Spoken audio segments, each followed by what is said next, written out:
কত বড় প্রতারণা আমাদের সাথে।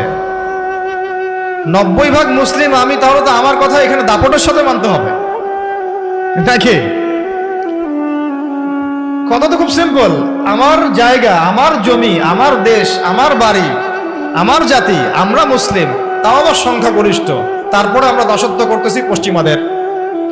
তারপরেও রাজনৈতিক ক্ষেত্রে আমরা দাসত্ব করতেছি পশ্চিমা তথাকথিত গণতন্ত্রের, আব্রাহাম লিঙ্কন যে ধর্মের প্রবক্তা আর কি, তারপরে কমিউনিজমের, তারপরে সেকুলারিজমের, ধর্মনিরপেক্ষতাবাদের, জাতীয়তাবাদের, এইসবের দাসত্ব করতেছি আমরা। আমরা আবার অর্থনৈতিক জীবনে এসে সুদের দাসত্ব করতেছি, নাউযুবিল্লাহ। আমরা আবার শিক্ষা ক্ষেত্রে এসে সেকুলার শিক্ষা ব্যবস্থার দাসত্ব করতেছি।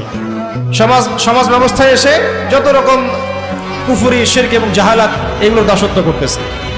আমরা আবার ব্যক্তি জীবনে এসে দেখা যাচ্ছে, হ্যাঁ, ব্যক্তি জীবনে এসে কেউ কেউ ধর্ম পালন করছি, তাও সেটা মসজিদের ভিতরে, হয়তো নামাজ, রোজা, হজ, যাকাত, তাসবিহ, তাহলিল, জিকির, আজকার, এইটুকু সীমাবদ্ধ।